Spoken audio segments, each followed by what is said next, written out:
Good evening, dear friend. I'm glad you found your way here tonight. As the day draws to its quiet close, you and I step together into a gentler world, one woven from memory, history, and the soft threads of imagination. We are not here to hurry. We are here to rest. Before we begin, if you find comfort in these stories, I invite you gently to support this little corner by pressing like or subscribing, only if it pleases you. And I would love to know where you are listening from and what hour of the night keeps you company as we share this time. Now, dim the lights. Let the hum of a fan or the steady crackle of a fire hold you close. Perhaps open a window and let the night air drift in like an old friend. Take one slow breath, release it. You are safe here. A soft wish for rest drifts through the quiet night. Long before the glowing faces of clocks, long before electricity hummed behind the walls of our homes, human beings shared the same small desire at the end of every day: to find rest. It is such a humble wish, yet it carries us all. Even now, when we settle our heads on pillows spun of down or foam, when we tuck blankets close around our shoulders, the heart whispers the same words our ancestors knew. Let me rest, and let me wake again in peace.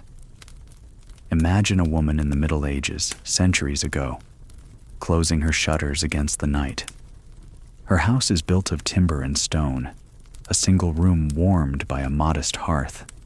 The smell of smoke clings to her clothes, and a basket of wool sits by the wall. Children sigh as they drowse on straw pallets. A dog curls at her feet, more watchful than any lock. She smooths her apron, kneels, and breathes a quiet prayer.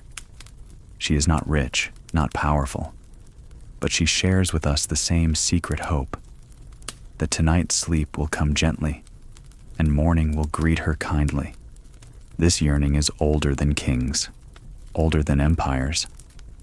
The farmer who labored in his field under a pale sun, the monk who copied manuscripts until candle wax dripped onto his sleeve, the noble lady who fretted over her household accounts, the sailor who braced against the wind and spray, all of them carried this same longing as evening fell: to close the eyes, to release the burdens of daylight, and to drift where even worries cannot follow. Sleep was not taken lightly. In those centuries, night was dangerous. Darkness belonged to creatures of tooth and claw, to thieves, to sudden fire. To lie down was, in a way, to surrender. And so people carried into their rest the hope that nothing in shadow would come for them, that they would live to open their eyes again. A humble wish, yet also a brave one. Even in times of fear or famine, people looked toward the night as a promise, a chance to gather strength, to recover, to dream. And when they whispered their prayers, sometimes in Latin verses, sometimes in rough country dialects, they asked not for riches, but for safety through the night. Think for a moment how universal that is. Even today, we draw the curtains, we lock the door, we pull covers close, and what we really ask for is the same: let me sleep well, and let me rise again. The technology has changed, the beds have softened, but the wish remains steady. And isn't it curious how the body itself seems to remember this? How even when we cannot rest, the heart still pleads for it. Tossing, turning, adjusting the pillow, we chase that same peace our ancestors did. They too knew restless nights when the straw prickled or the wind shook the shutters. They too lay awake, listening to the slow breathing of family nearby, hoping their own breath might fall into rhythm and coax them into slumber. There is something deeply human in this continuity. To seek sleep is to admit we are fragile, but also to trust that the world will hold us for a few hours. Perhaps that is why people always spoke of sleep in such tender terms. God's little death, nature's gentle nurse, the rest that mends the weary soul. Poets of every age reached for metaphors, but beneath them all was the same small plea. Let me find comfort in the dark. Picture again that woman by her hearth. She stretches out beside her children. The fire has dwindled to embers, glowing faintly red. She pulls a rough blanket, woven perhaps by her own hands, across their shoulders. Outside, the night hums with crickets, and a wind presses against the walls. She sighs once, and her eyes close. In that moment, she is no different from us. Her wish is ours. Life once moved with sunset, shaping gentle rhythms of sleep. When we think of night today, we often think of lamps, glowing screens, the quiet murmur of televisions in neighboring apartments. But for much of human history, night meant something far simpler, far deeper.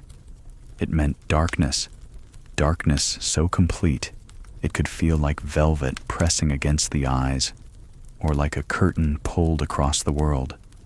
And within that darkness, people fell naturally into rhythms that would seem strange to us, yet were once as ordinary as breathing.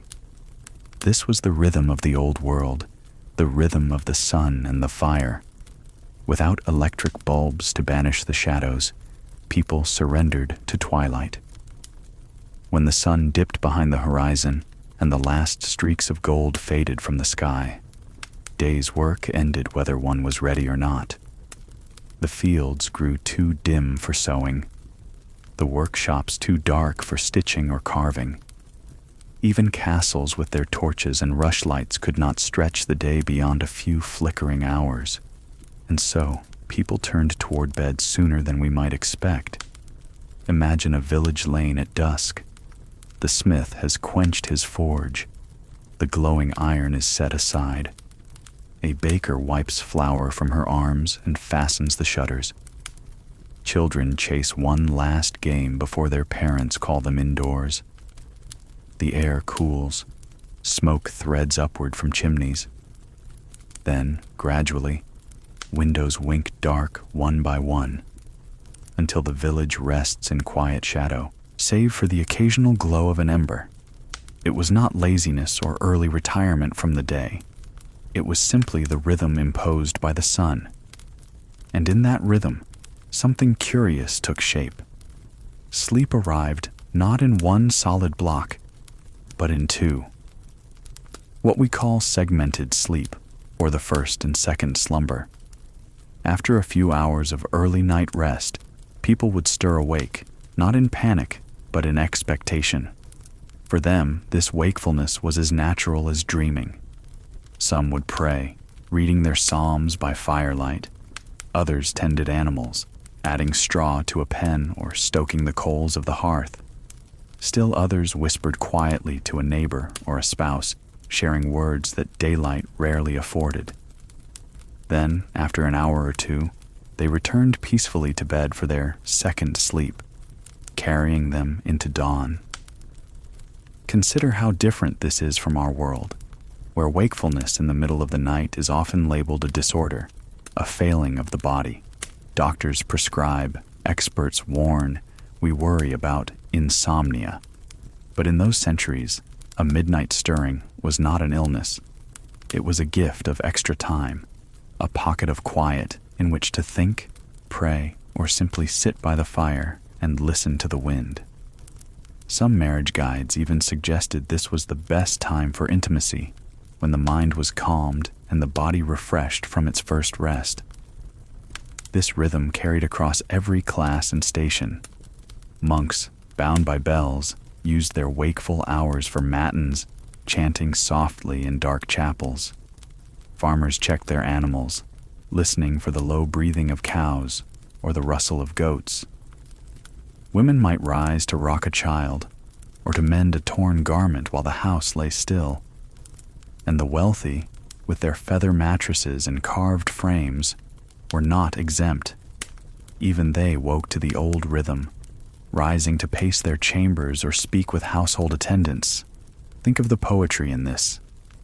The night was divided, yes, but in that division lay a kind of balance. Sleep came, then watchfulness, then sleep again, like the tide rolling in, receding, then returning. It harmonized with the body's natural rhythms, with circadian cycles tuned to firelight and shadow.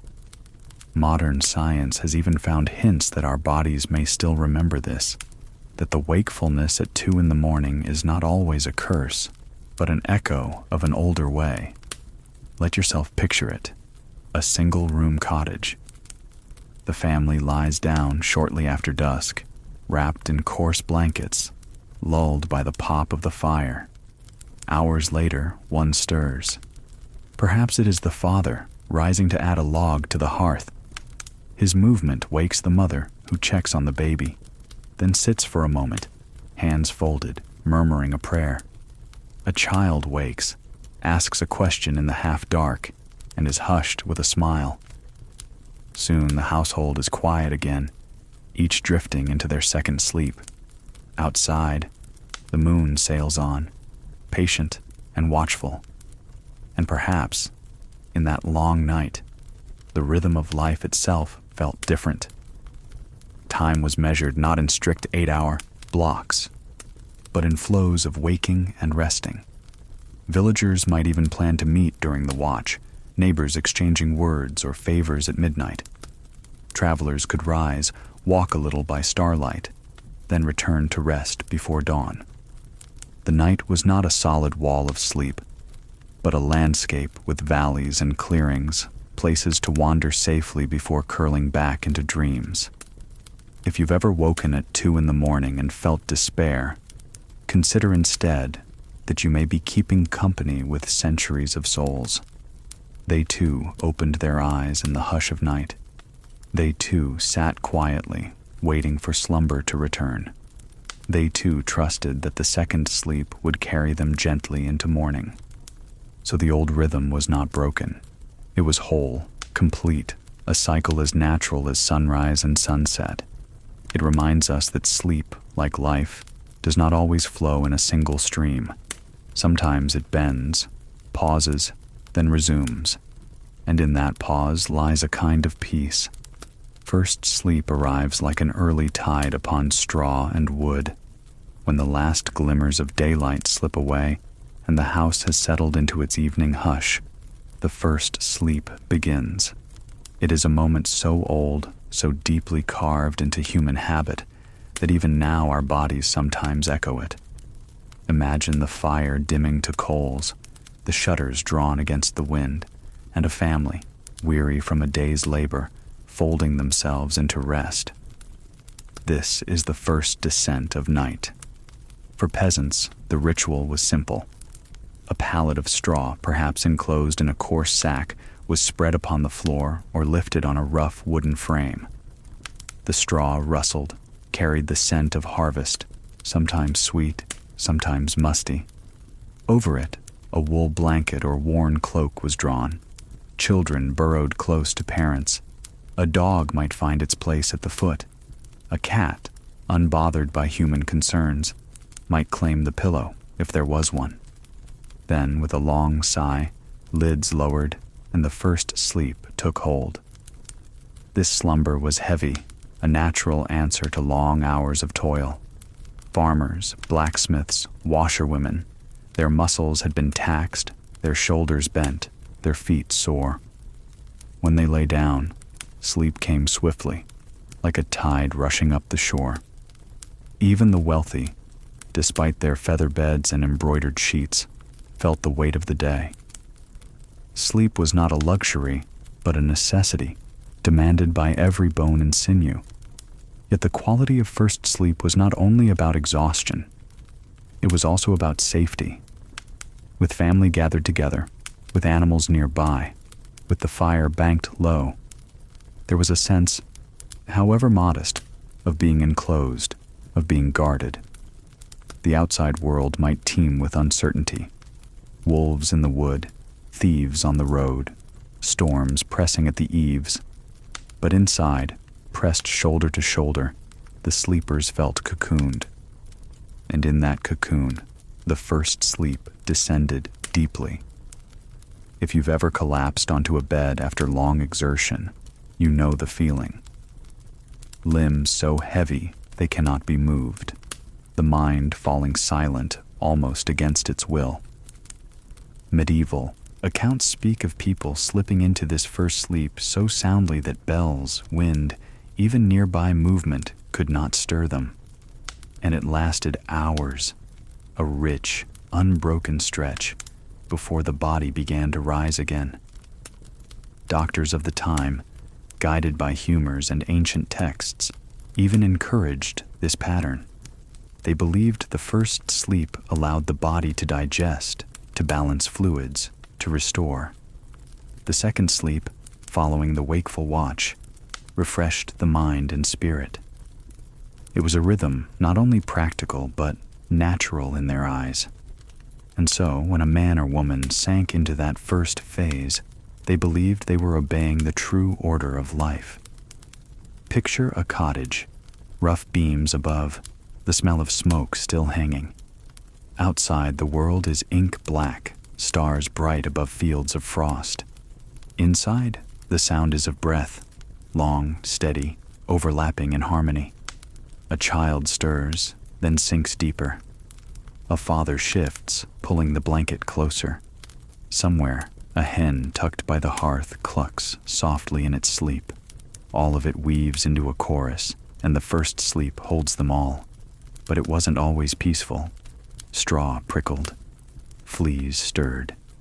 The cold pressed through cracks in the wall. Dreams, too, visited with a weight that could feel strange, even unsettling.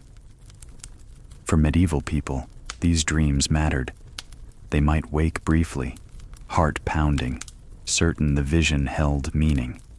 But in those first hours, dreams were rarely interpreted. That was work for the morning or for the second watch. In first sleep, the body belonged to earth, to bone and blood, not yet to spirit. And so they surrendered, every night, to this first descent. It did not matter if they were monks on wooden planks, nobles in carved beds, or farmers on straw. The first sleep was the same. A heavy wave pulling them into stillness. Even the language reflected this. Chaucer and other medieval writers referred casually to first sleep as though everyone understood. It was not a curiosity, not an oddity, but a shared assumption. One slept, one woke, one slept again. And in that first stretch lay the true rest. Think of how comforting this is, to know that your body, when it drifts heavily in the first hours, is doing exactly what generations expected. That the midnight waking is not failure, but design. And that this deep initial slumber is one of the most universal human experiences. As you listen now, perhaps your own body remembers. Perhaps your eyelids grow heavier, your breath steadier. That is the echo of first sleep, an ancient tide that still calls us. The midnight watch glows with quiet prayers and small tasks. After the first sleep had done its work, after 4 or so hours of heavy, dream-laden slumber, something remarkable happened across medieval Europe. People awoke, not in fright, not in confusion, but as if answering a quiet bell that only the body could hear.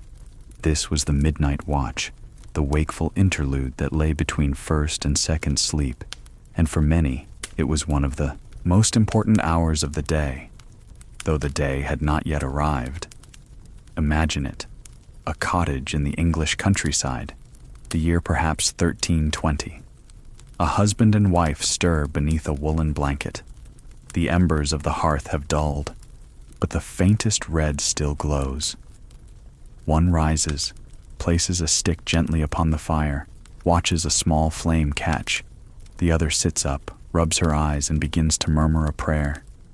Outside, the world is still and silent, yet inside, life quietly stirs again. This period was not a mistake of nature. It was accepted, even cherished. Physicians of the time wrote of it, poets described it, clergy gave guidance for how to use it.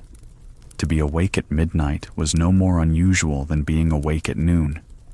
It was part of the rhythm, woven into the fabric of night. For some, the watch was sacred. Monks, bound to their rule, were called to matins.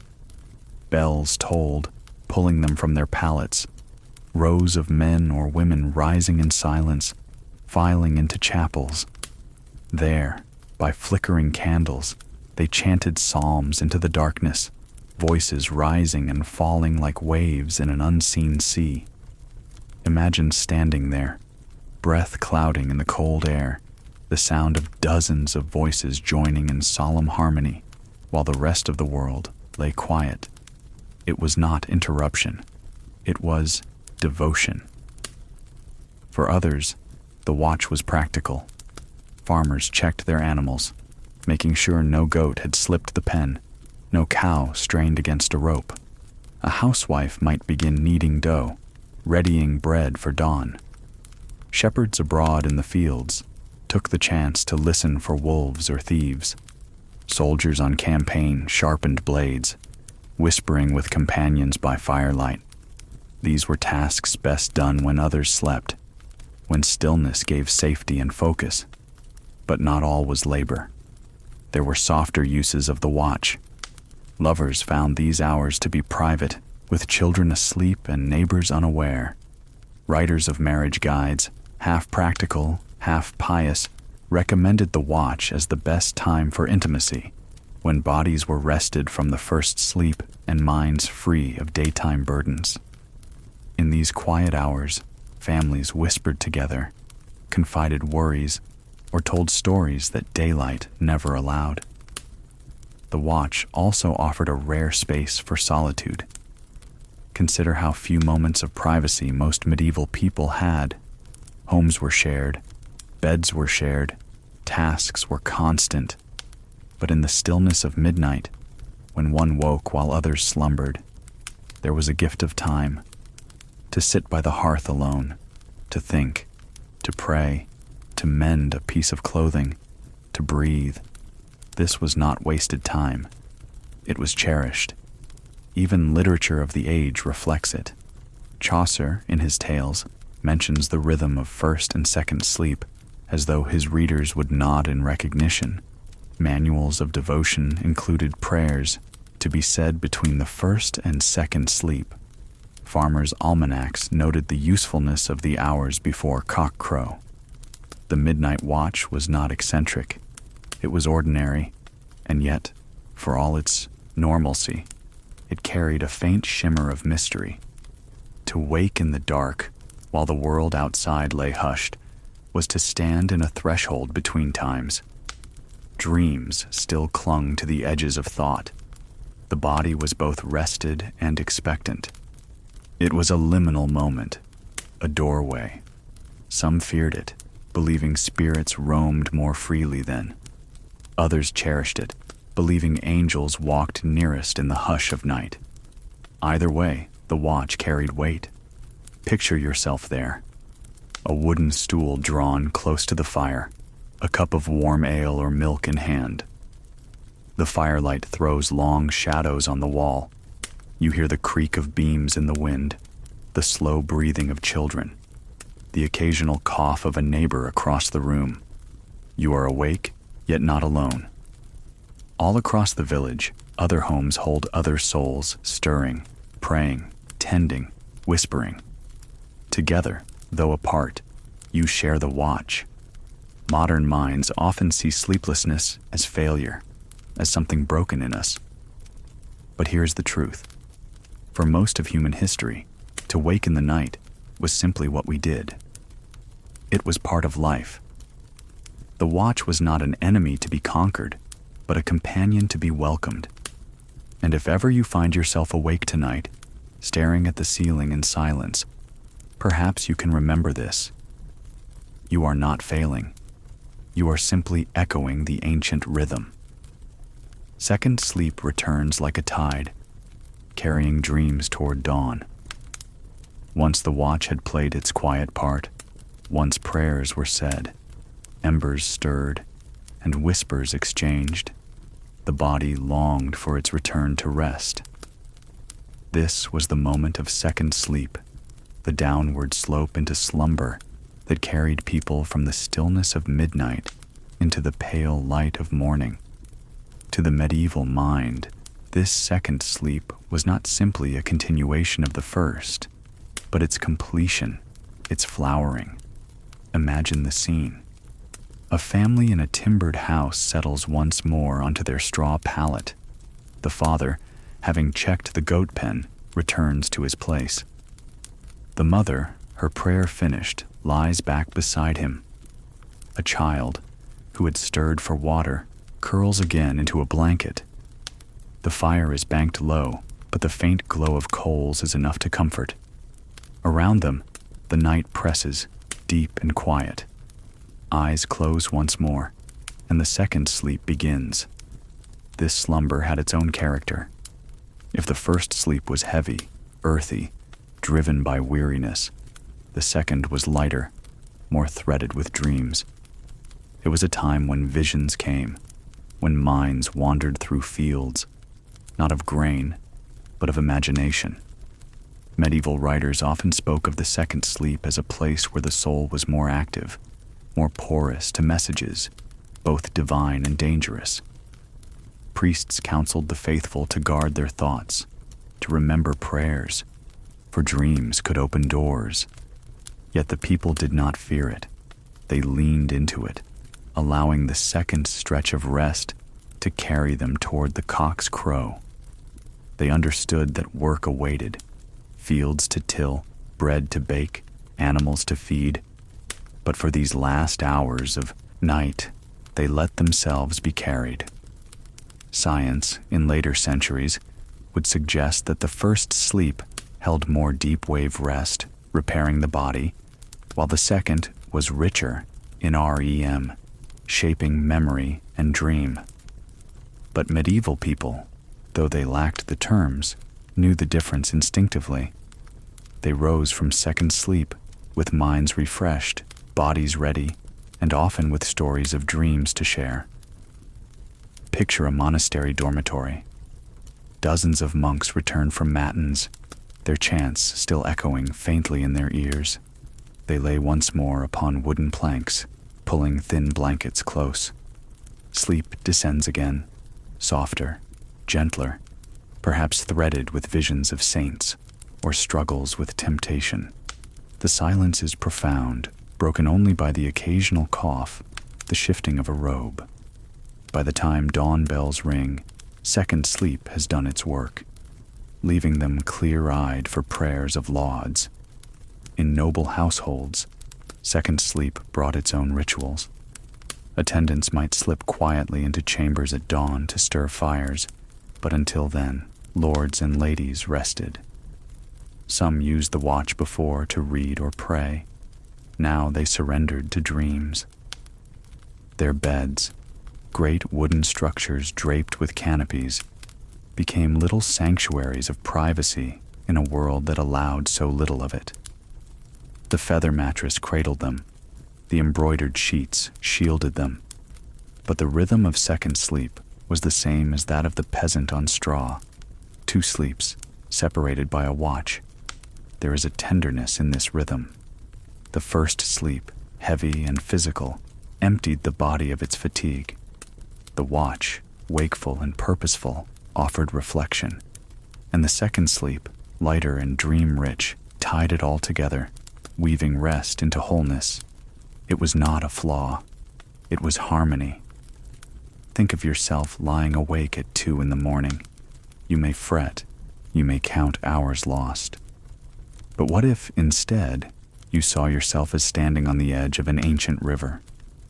First sleep has carried you some distance. The watch allows you to stand on shore, gather your thoughts, stir the fire. And then second sleep arrives, ready to take you the rest of the way into dawn. Medieval people awoke to roosters crowing, bells ringing, carts rumbling on dirt roads. But before those sounds filled the air, before daylight returned, second sleep embraced them like a cloak. They surrendered to it, trusting it to restore what was still weary. And when they rose, they did so not with the panic of too little sleep, but with the acceptance of a cycle complete. There is comfort in this, to remember that rest is not measured only in blocks of hours, but in the pattern of breath, the rhythm of night. To know that waking and returning, breaking and mending, are both part of the same fabric. So it was, century after century, in stone monasteries and thatched cottages, in manor houses and roadside inns. The second sleep was the closing chapter of every night, the bridge into morning. And tonight, as you listen, perhaps you feel its echo calling, softly, inviting you to surrender, once again, to the tide. Beds of straw and feather held dreams both humble and grand. When we think of a bed today, we may picture polished wood, layered linens, the soft rise of pillows. Perhaps we imagine the gentle hum of a mattress that promises memory foam or adjustable support. Yet in the Middle Ages, a bed was not so simple, nor was it so uniform. It was as varied as the lives of those who slept upon them, ranging from straw on the floor to feather mattresses passed down as heirlooms. For the common villager, the bed was a pallet, a sack, if they could afford cloth, filled with straw, hay, or dried reeds. The straw rustled as one lay down, sending a faint smell of earth and harvest into the air. In summer, it might be fresh and sweet. In winter, it might be damp, carrying the hint of the barn. Straw was abundant, easy to replace, and warm enough when piled thick. Yet it also harbored life. Fleas nestled there, lice wandered, and sometimes a field mouse claimed a corner. To lie upon it was to accept companionship of the small and the restless. But the pallet served. It lifted the body from the cold of the floor, kept bones from aching against stone or dirt. Families often shared one heap. Mother and father pressed close. Children nestled against them, sometimes even grandparents included. A dog curled at the edge. A hen clucked near the hearth. Privacy was scarce, but warmth was plentiful, bodies lending heat to one another beneath rough blankets. For those with more means, the pallet might be lifted onto a wooden frame. This did not soften the straw, but helped with drafts and kept insects somewhat at bay. A bed frame might be plain, made from local timber, or carved with modest patterns by a neighbor skilled with tools. Even so, it was rarely considered a possession of prestige. It was practical, like a plow or a pot, serving a need rather than making a statement. In noble houses, however, the bed became something else entirely. Great wooden frames, tall as a man, stood in chambers hung with tapestries. Feather mattresses, costly, heavy, and prized, formed the foundation. These were filled with down plucked from geese, soft as breath, though uneven and sometimes lumpy. Over them lay sheets of linen embroidered with family crests, or dyed in colors that spoke of wealth. Canopies draped above, not only for beauty, but for warmth, shielding sleepers from drafts that slipped through stone walls. Curtains could be drawn, creating a private cocoon. In some castles, beds were so valuable they were listed in wills, bequeathed as treasures to heirs. Land might pass to one child, but the feather bed went to another, equally prized. Imagine the symbolism. For peasants, a bed was survival, a place to rest weary bones. For nobles, a bed was status, a display of refinement, a chamber centerpiece as important as armor or jewels. Yet beneath all these differences, the act was the same: bodies folded into rest, minds drifting toward dreams. Straw or feather, wood or stone, all shared the same purpose. And still, Even the finest bed could not escape the truths of the age. Lice traveled easily, even into palaces. Fleas bit at noble ankles as readily as at peasant feet.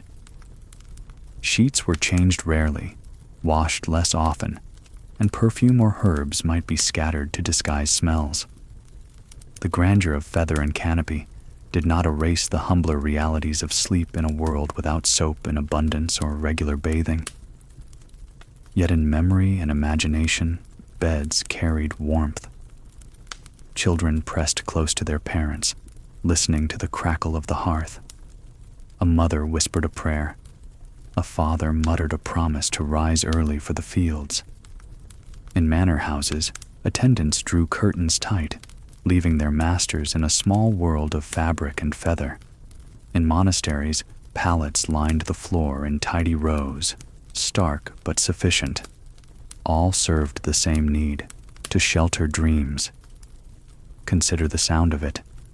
The creak of straw shifting beneath a tired body, the sigh of down feathers giving way, the crack of a wooden frame as someone rolled in the dark. Night was filled with such noises, intimate and constant, like a secret shared between generations. There is comfort in remembering that beds have always been less about perfection and more about rest. Even the lumpy pallet was enough to carry its sleeper into dreams. Even the noble canopy could not guarantee peace.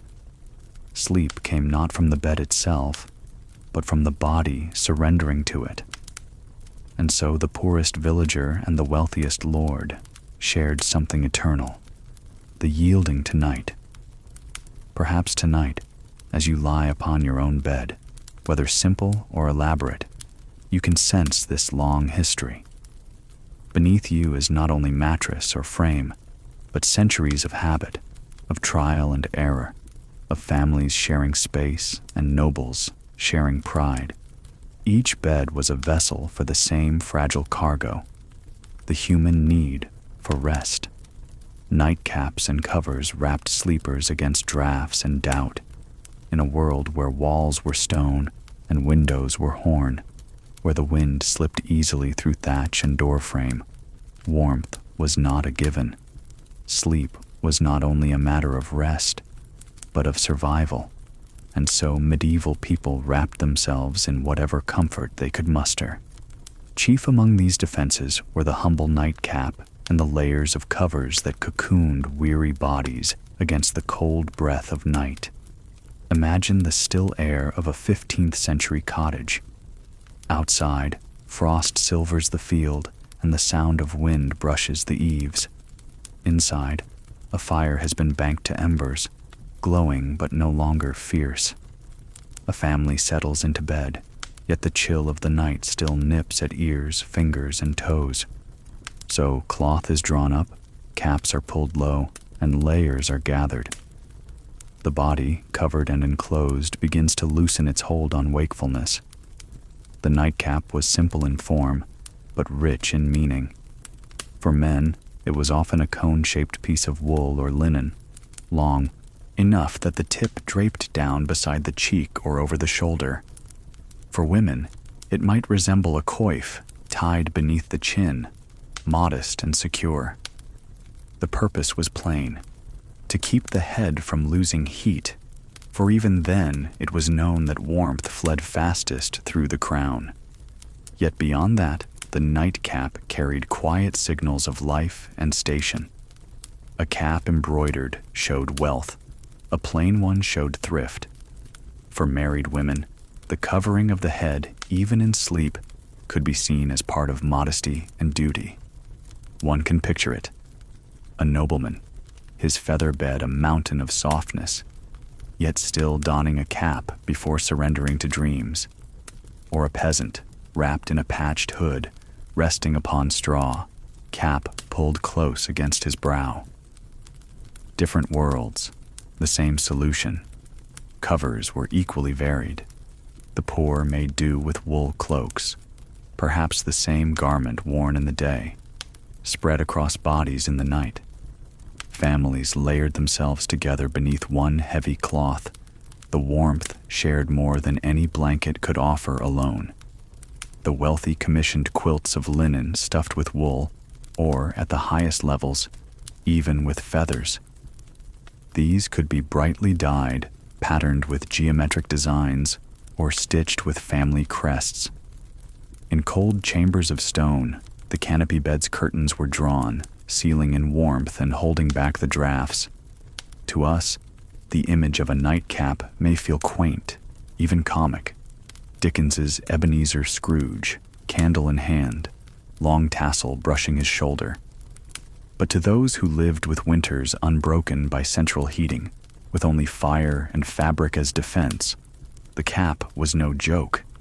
It was necessary.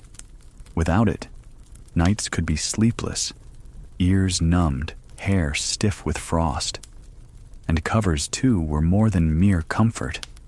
They were inheritance. A quilt, carefully pieced by a grandmother, might be passed to a daughter at marriage. A cloak, well worn but sturdy, might shelter 3 generations at rest. The noble's embroidered spread might appear in a will, listed alongside land and jewels. Cloth was wealth, warmth was power, and to cover oneself was to claim a little safety against a world that was always ready to chill. There is also something tender in these garments. To see a child's head wrapped in a little wool cap, to tuck them beneath a blanket heavy enough to anchor their dreams, is to glimpse the same love that endures in every age. In the dark, in the draft, families did what they could to keep one another safe. It may have been itchy wool, patched linen, or lumpy quilts, but it was care, expressed in cloth. Listen, if you will, to the sound of the night then, the quiet crackle of embers, the whisper of fabric pulled close, the sigh of a cap adjusted on a weary head. These were the music of bedtime, soft and enduring. Even in cities where inns crowded travelers together, where strangers shared beds and voices muttered through the dark, caps and covers gave a measure of privacy, a sense of being wrapped and separate, even in a crowded room. One might turn to face the wall, cap shadowing the eyes, cloak pulled over the shoulders, and find a small island of rest amid the tide of others. So when we picture medieval sleep, let us not see only the straw and the feather. Let us see the small acts of preparation, the donning of a cap, the pulling of a quilt, the tucking of a child beneath a cloak. Let us see how, in the humblest ways, people reached for warmth and safety. And perhaps tonight, as you settle beneath your own covers, you will feel some kinship with them. Perhaps you will pull the blanket a little closer, tuck it beneath your chin, and sense that across centuries, countless others have done the same, seeking warmth against the night, and finding in that simple gesture a doorway to sleep. To travel meant surrendering privacy, sharing beds with strangers in the dark. Travel in the Middle Ages was no gentle affair. Roads were rutted, inns were scarce, and nightfall found many a traveler weary, dust-covered, and grateful for whatever lodging could be found. Yet what awaited them at these roadside shelters was rarely the private room our modern minds might imagine.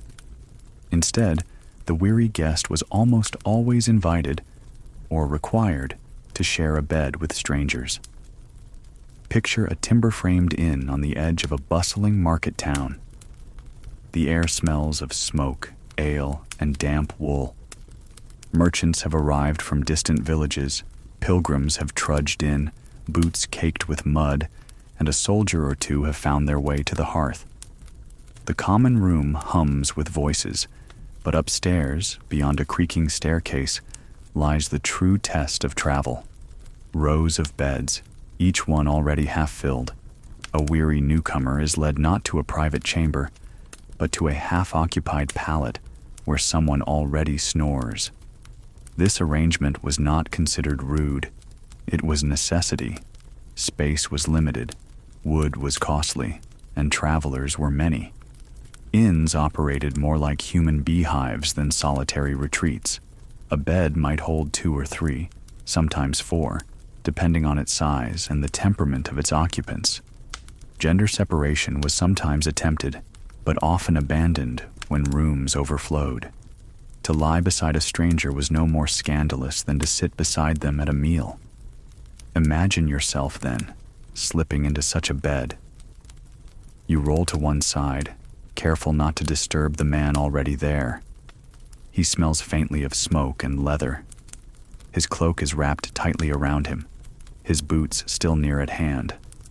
On the other side, another guest may join, perhaps a pilgrim murmuring a prayer before drifting off.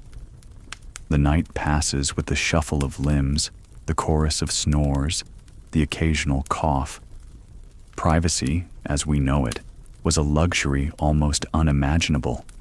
In these inns, conversations spilled easily across beds, secrets whispered or grumbles muttered in half-sleep. At times, disputes flared, an elbow taken as insult, a blanket tugged too far, yet just as often, small bonds were formed. Travelers shared stories, pooled coins for morning bread, or exchanged news from distant villages. To share a bed was to share a moment of humanity, uncomfortable but unavoidable. And what of safety? Theft was a constant worry. Travelers often slept with purses tied to belts, or with their bundles tucked beneath their heads, serving as both pillow and safeguard. Some clutched knives beneath cloaks, ready more for reassurance than defense. Yet most nights passed without incident, for everyone in the bed had the same goal: to reach dawn without freezing, robbed, or lost to wolves on the road. In larger cities, dormitory-style lodging took this further. Imagine a great hall lined with pallets, a dozen or more, filled with the sounds of coughs, sighs, and the endless drone of sleep. Travelers shifted, rolled, muttered in strange dialects. The air was thick with breath, with smoke that crept in from the hearth below, with the mingled scent of humanity. And still, people slept. They had to. Work awaited at sunrise, journeys resumed with the first light. The wealthy escaped this fate. Nobles traveled with entourages, securing whole rooms or demanding quarters from local lords. But even they were not entirely free of shared sleeping. Soldiers, servants, and attendants all clustered nearby, sometimes even within the chamber itself. A noble might sleep on feather and linen, but the sound of half a dozen companions remained the lullaby. For ordinary folk, though, the practice was routine. Children grew up knowing that beds were not private. To sleep beside siblings, cousins, or strangers was simply the way of life. Even as adults, the habit lingered. Marriage may have meant a partner, but it rarely meant a bed entirely one's own. Today, we might recoil at the thought. Sharing a narrow mattress with someone unknown, enduring their snores, their restless shifting. Yet to a medieval traveler, it was not horror, but relief. Relief that they were indoors, that wolves howled at someone else's door, that rain pelted another's roof, and that for this night, at least, they would wake dry and alive. Perhaps there is a strange comfort in this reminder, that sleep, however imperfect, was always a gift, shared or solitary. That the closeness of strangers, awkward as it might seem, was once a bond of survival. And that in those crowded beds, amid snores and mutters, dreams still came, carrying each weary soul a little closer to morning. Bedtime prayers turned sleep into a gentle rehearsal for eternity. The Middle Ages were a world steeped in faith, and no part of life was untouched by the church's shadow, not even the quiet surrender of night. For many, slipping into sleep was not merely a pause in the day, but a rehearsal for death, a soft and temporary farewell. And so it became a custom, in homes both humble and grand, to close the day with prayer. Imagine a peasant cottage at the end of a long winter's day. The children, worn out from chores, sit cross-legged near the fire. The father sets aside his tools. The mother folds her hands.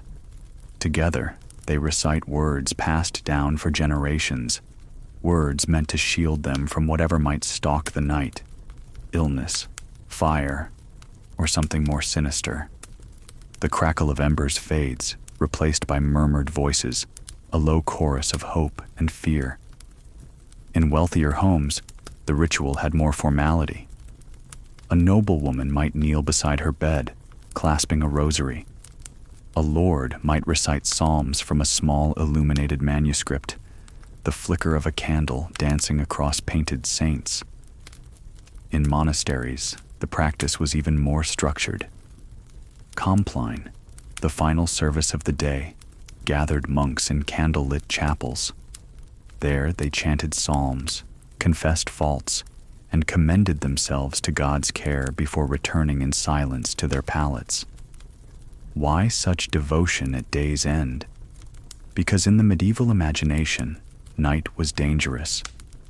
The body was most vulnerable in sleep, defenses lowered, mind adrift. Illness struck suddenly, fires sparked easily, and death often came without warning. To lie down without prayer was, in their eyes, to walk unarmed into a battlefield. The prayers themselves varied. Some were brief. If I should die before I wake, I pray the Lord my soul to take. Others were longer, invoking saints, angels, or the Virgin Mary. Certain families kept collections of such prayers, small books or scraps of parchment read aloud each evening. Children learned them early, their small voices repeating lines like armor being fitted. Parents reassured them that angels kept watch, though the thought of such constant surveillance could feel as unsettling as it was comforting. Dreams, too, gave reason for caution. Many believed dreams could reveal sins, temptations, or messages from beyond. A prayer before bed was a kind of seal, a way of asking that only holy visions pass through the gates of the mind. One saint was often called upon for protection from nightmares. Another was asked to guard against sudden death. In some places, charms were whispered alongside prayers, blurring the line between faith and folk belief. There is a solemn tenderness in this picture. A family gathered in the dark, their day complete, their work behind them. They acknowledge, in words spoken softly, that tomorrow is never promised. Yet they also express trust that God or saints or guardian angels will keep watch as they sleep. For all the fear woven into the practice, there was also comfort. To pray was to feel less alone in the night. Consider the child, murmuring words they barely understood, then curling close to a sibling on the straw. Consider the monk, lips still moving with psalms as he drifted into silence. Consider the noble, extinguishing his candle with fingers still warm from rosary beads. Across all these scenes, the gesture was the same, the surrender of control, softened by prayer.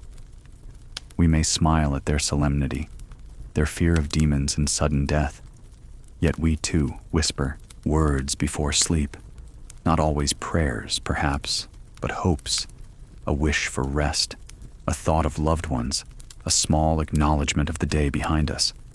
In that way, we remain kin to them.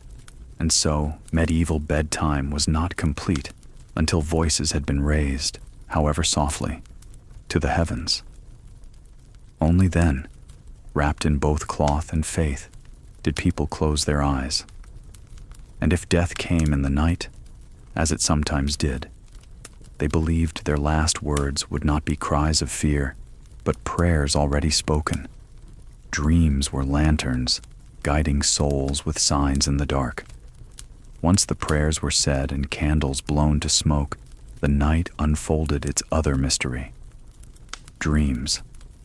To a medieval mind, a dream was never dismissed as mere nonsense. It was a message, a test, sometimes even a battlefield. The line between the sleeping mind and the unseen world was thin. and the visions that slipped through were treated with both awe and suspicion. Picture a peasant, weary from labor, drifting into slumber upon straw.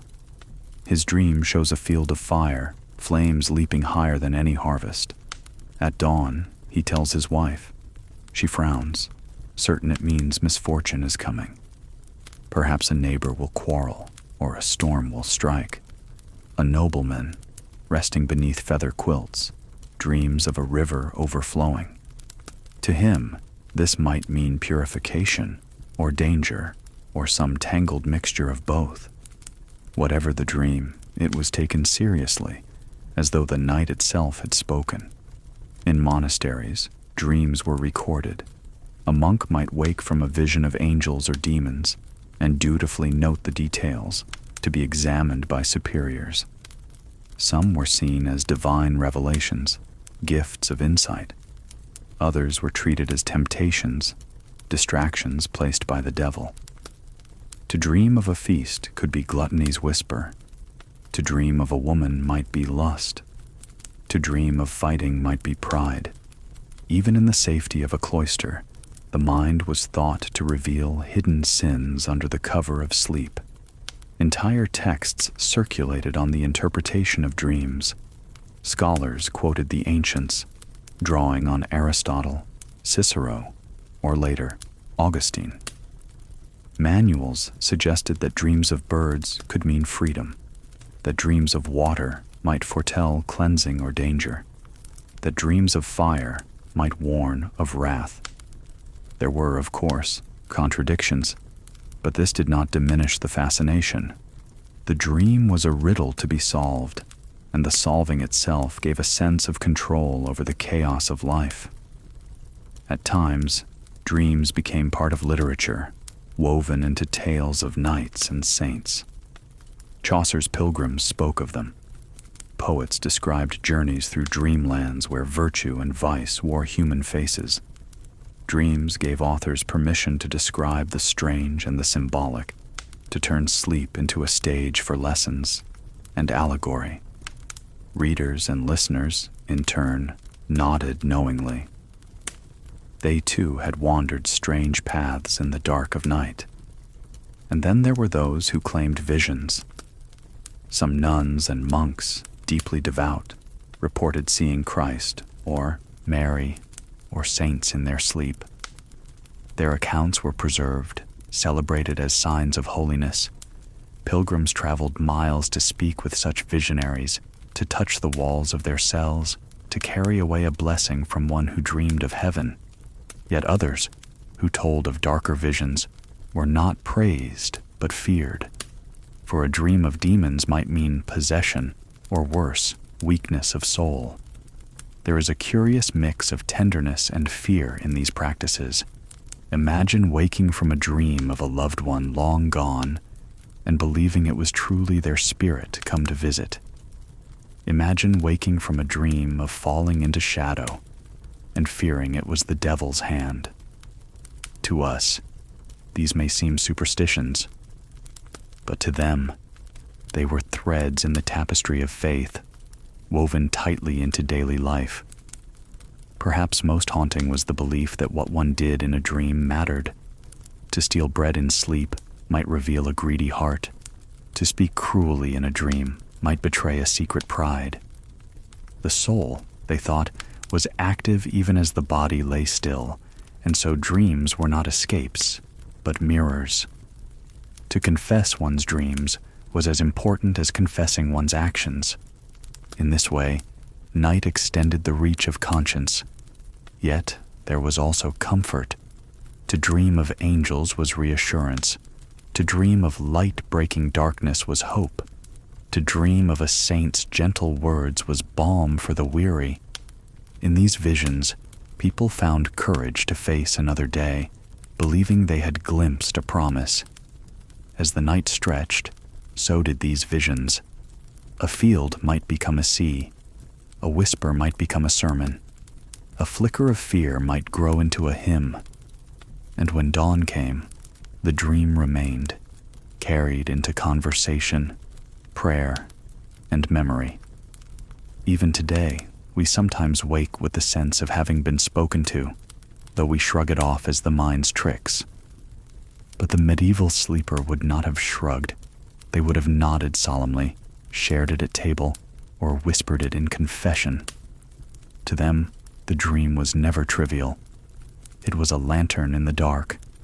Dogs, pigs, and chickens joined people as silent bedfellows. When we think of sleep today, we picture a bed as a haven of order, a mattress chosen with care, sheets laundered, perhaps a pet curled politely at the foot if permitted. In the Middle Ages, however, beds were far less private. Often they were not only shared with family, but with animals, creatures invited not for charm, but for warmth and necessity. Imagine the interior of a peasant cottage, its single room serving as kitchen, workshop, and bedroom alike. The hearth smolders faintly in the corner, but the night air presses in from every gap. Against one wall, a pile of straw serves as bedding for the family. Against another wall, penned loosely or sometimes not penned at all, are the animals, chickens nesting, a dog curled up, perhaps even a pig. The line between human and beast is blurred, not because people preferred it so, but because survival left little choice. A pig might be the most important source of winter heat in a poor home. Large and warm-bodied, it gave off enough warmth to soften the bitter air. Chickens, restless and clucking even in the dark, provided not only eggs in the morning, but also their small measure of heat, and their noise served as an impromptu alarm clock long before dawn. Dogs, loyal companions, lay close to the feet of their masters, keeping toes from freezing and offering a steady presence through the long hours. There was practicality in all this. Livestock indoors were less likely to be stolen, lost, or attacked by predators. Their warmth mingled with that of the humans, raising the temperature of the room in a way no blanket alone could. And when every scrap of wool and straw mattered, when the cost of fabric was dear and the cold was merciless, the company of animals was an answer as natural as it was unglamorous. But such closeness came with its discomforts. Chickens were noisy, scattering feathers and scratching. Pigs grunted, shifted, and sometimes nudged with heavy bodies. Dogs, though cherished, carried fleas, and their scratching added to the symphony of the night. Hygiene was not a word much used. The mingled smells of straw, sweat, smoke, and animal musk filled the air. Yet for those who lived in it daily, such scents were ordinary, as familiar as bread baking or rain on the roof. Among the wealthy, the presence of animals in bed was rarer, but not absent. Nobles often kept small lapdogs, creatures bred not for hunting, but for companionship. These little dogs nestled beside their mistresses in feather beds, symbols of status as much as warmth. Some castles even housed favored animals in separate chambers, their worth reflected in the comfort afforded them. Still, even in noble halls, the occasional cat, dog, or bird might wander onto bedding, a reminder that nature had no respect for rank.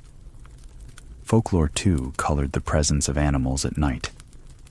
Dogs were thought to sense spirits, their sudden barking in the dark taken as warning of unseen forces. Cats, creatures of mystery, were sometimes linked to superstition, companions of witches in rumor, guardians against vermin in practice. To have a cat leap upon one's bed in the night might stir both affection and unease. Children, in particular, knew the intimacy of this closeness. To fall asleep pressed between a sibling and a warm dog, to wake with a chicken perched nearby, was simply part of their world. It was no fairy tale, no strangeness to be told as story. It was the rhythm of survival, unremarkable and constant. And in the silence of a medieval night, such creatures gave reassurance. The grunt of a pig signaled safety, for it meant the animal was alive and well. The soft breath of a dog meant warmth was near. The cluck of a hen promised eggs come morning.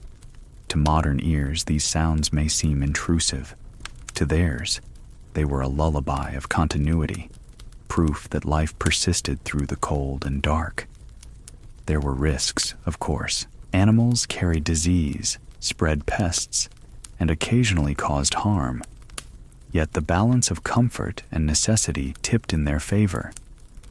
In a world of drafty cottages and meager fuel, a creature's warmth was worth the nuisance. And so, for countless medieval families, sleep was not solitary nor strictly human. It was a chorus of breath, child, parent, pig, and hen alike. When you imagine that world, do not picture only hardship. Picture the strange tenderness of it. A farmer, reaching out in half-sleep to feel his dog's fur. A child, giggling as a chicken's feather tickles their cheek. A family, drawing their cloaks tighter, listening to the steady sounds of animals at rest, and feeling reassured by their presence. For in that closeness, survival took on the shape of companionship. Monks lay in rows, their silence stitched with stone walls. Step away now from the peasant cottage, thick with smoke, straw, and the breath of animals. Step into the monastery.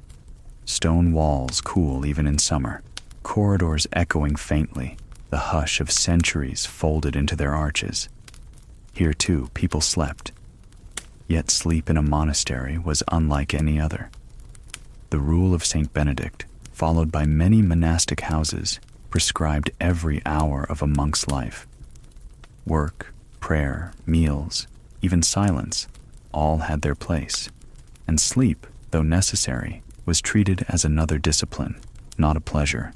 Imagine entering the dormitory, a long, high hall with small, narrow pallets arranged in precise rows. Each pallet no more than a board or straw-filled sack. No curtains for privacy, no feather beds for comfort. Only order, uniform, and unyielding. The air was cool, tinged with stone dust and candle smoke. The faint light of a single taper might glow near the door, its flame just enough to keep darkness from swallowing the room whole. The monks lay fully clothed, for dressing in the cold before dawn would waste precious moments. Robes served as both garment and blanket. Sandals sat at the ready by each pallet. To roll into sleep meant to remain clothed, girded, half prepared for the bell. And bells were constant. The monastery's rhythm moved with the tolling of metal. A monk might fall into slumber, knowing that in only a few hours the bell would call him back, dragging body and mind to prayer. Sleep was not indulgence. It was duty fulfilled reluctantly, the body's demand conceded to so that the spirit could labor more. The silence was profound. Conversation was forbidden. Even the smallest murmur could earn rebuke.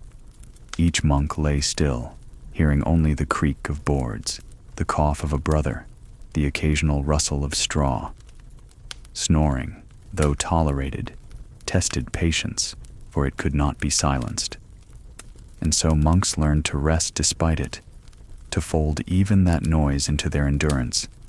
Lighting remained minimal, for excess flame wasted precious tallow.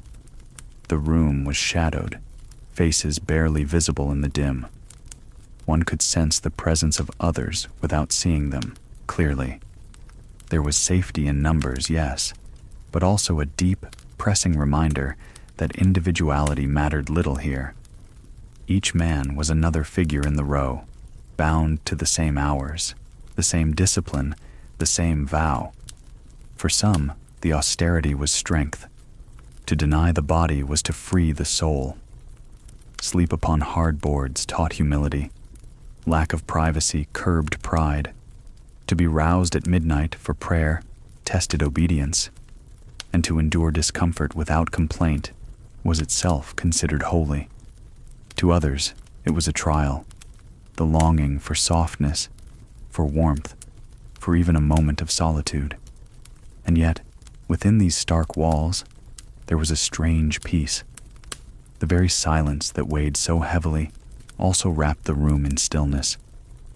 The absence of luxury stripped away distractions. Each man lay with the same hunger, the same fatigue, the same whispered prayers turning over in his mind. In that uniformity was a kind of fellowship, more profound than words spoken. Some monks, particularly strict orders, went further. They slept sitting upright, propped against walls, to avoid even the indulgence of lying flat. A wooden bench might serve as bed, a hood pulled over the head against the draft. In such positions, sleep was shallow, broken often, but it kept the body vigilant. Dreams, when they came, were fleeting. For to dream too richly was seen as indulgence, even danger. Consider how different this was from the noisy warmth of the village home. There, life pressed close. Family, animals, chaos.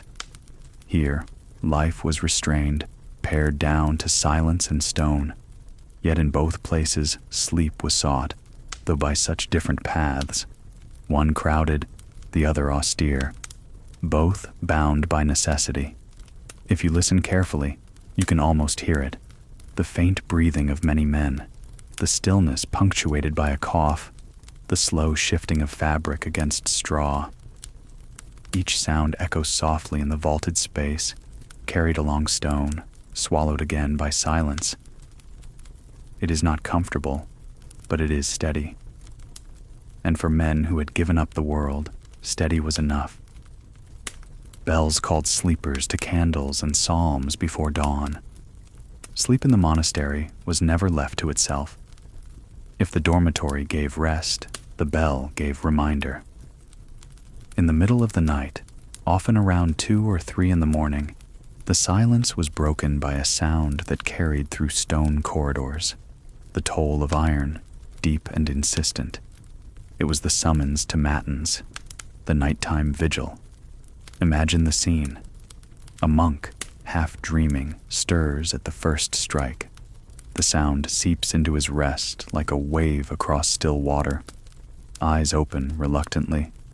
He gathers his robe about him, feet finding his sandals in the cold. Around him, brothers stir as well, each moving with practiced slowness. No voices are raised, no laments uttered aloud. The vow of silence still holds, but the body speaks in the shuffle of sandals, in the cough held too long, in the faint sigh as one rises. The dormitory empties into shadowed corridors. Torches flicker faintly, casting halos on stone. The air is cool, touched by damp. The monks file toward the chapel, their steps falling in unison, a procession more instinct than intention. Outside, the world lies in darkness. The fields are silent, the village asleep. But within these walls, the rhythm of prayer beats steady against the silence. The chapel itself glows with candlelight. The altar is faintly lit, gold gleaming soft against the dark. The brothers take their places, row upon row, and the chanting begins. Psalms rise like waves, voices blending, carrying Latin words that most of the world outside would never understand. The sound is both weary and strong. Some voices waver with sleep, others hold steady, guiding the rest. Matins could last an hour, sometimes longer. Some orders stretched the vigil to 2 hours, each psalm and reading carried carefully into the night. For the monks, this was sacrifice, to give up the deepest part of rest, to offer those hours to God. The world beyond their walls knew nothing of it. Farmers still slept, nobles still dreamed. But in this chapel, time was bent toward devotion. There was a risk in it, too. Fatigue pressed hard. A monk might nod where he stood, his head dipping, his voice faltering. Records even mentioned punishments for those who dozed during prayer. Extra chores, stricter fasts, more time on knees. Falling asleep in vigil was not treated as weakness, but as failure of discipline. The body begged for slumber, but the spirit was asked to rise above it. And yet, within the struggle was beauty. The steady drone of psalms, echoing off stone, became a kind of lullaby itself. Candle flames wavered gently, shadows danced. Outside, the stars arched over the quiet earth, unseen but present. To pray at such an hour was to stand between night and day, to feel part of something eternal. The monks may have been weary, but they were also bound together in purpose. When the service ended, they filed back into the dormitory.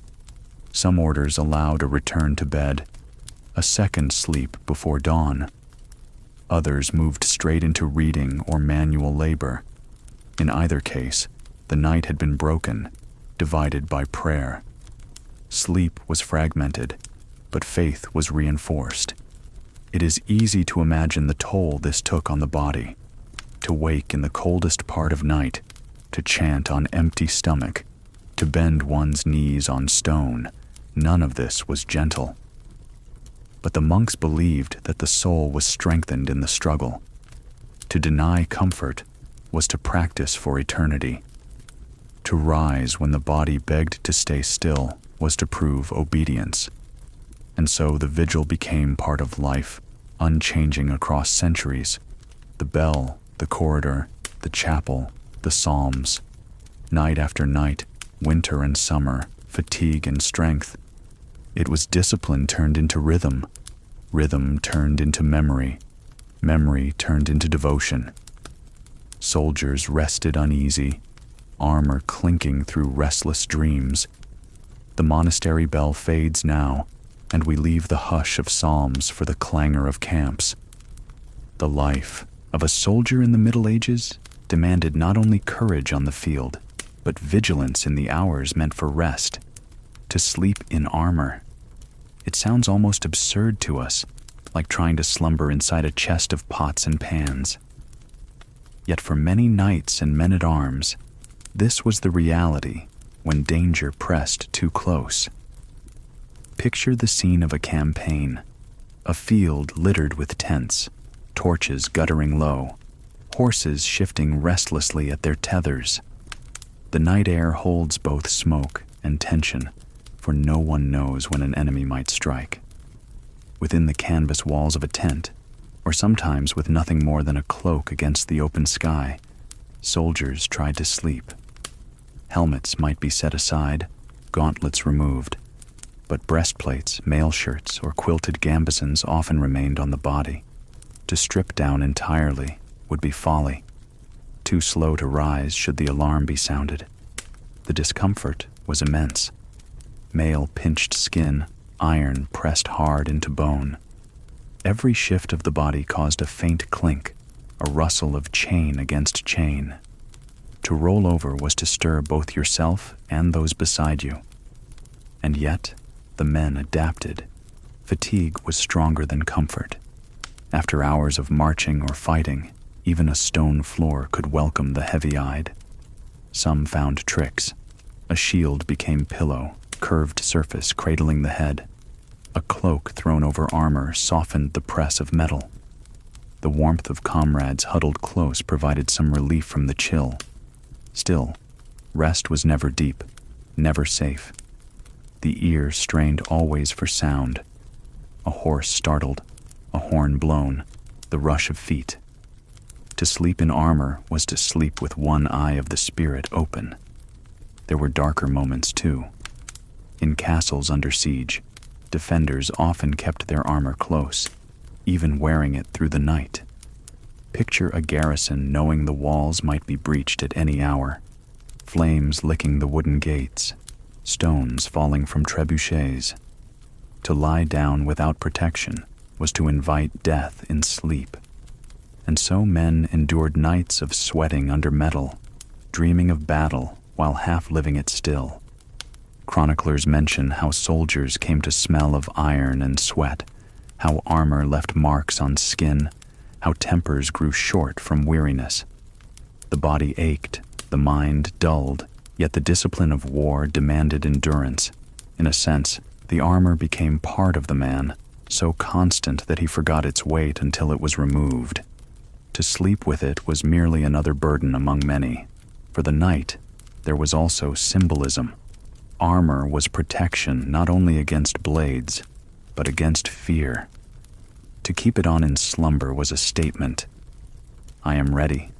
I will not be caught unguarded. In an age where enemies sometimes struck under cover of night, it was no empty gesture. Lives depended upon vigilance. We might smile at the thought of a man clanking in his sleep, but for them, it was no comedy. It was necessity, survival, a choice between discomfort and risk. And so, though the sleep was shallow, it was enough to carry them through to morning. Even those not at war sometimes slept in lighter gear. Traveling merchants in dangerous regions, guards on duty in uncertain towns, even pilgrims wary of thieves might lie down with quilted jackets or leather armor still on. A blade at one side, a pack beneath the head, a cloak pulled close, all small defenses against the unknown. If you close your eyes, you can almost hear it. The faint clatter of chain, the soft groan of a man shifting, the muffled snore against a shield. Beyond the tent walls, a horse stamps, a fire crackles, the night air smells of smoke and damp earth. Sleep is fragile here, but precious, a momentary escape before the day demands strength again. Sleepwalkers stirred quiet fear with pale midnight wanderings. The world of medieval nights held its own mysteries. If armor clanked and animals snorted, there were also stranger disturbances. The sudden rising of a sleeper who, without waking, walked among the living. Today we call it sleepwalking, a quirk of mind and body. But centuries ago, such moments carried heavier meaning. Picture a cottage or hall deep in the dark. The fire has burned low. Children and parents rest together on straw. Then, quietly, one figure stirs. Eyes half open, glazed with sleep, the body rises. The figure moves across the room, careful yet unseeing, lips perhaps murmuring words not understood. To those who wake and witness, the sight chills. Was this illness or possession? Was the soul itself wandering loose, leaving the body adrift?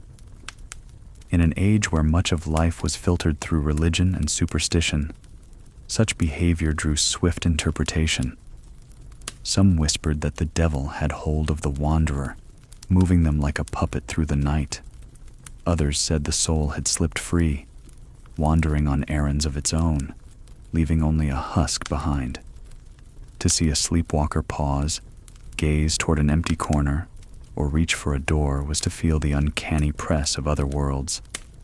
Doctors of the time, though steeped in humors and guesswork, offered their theories.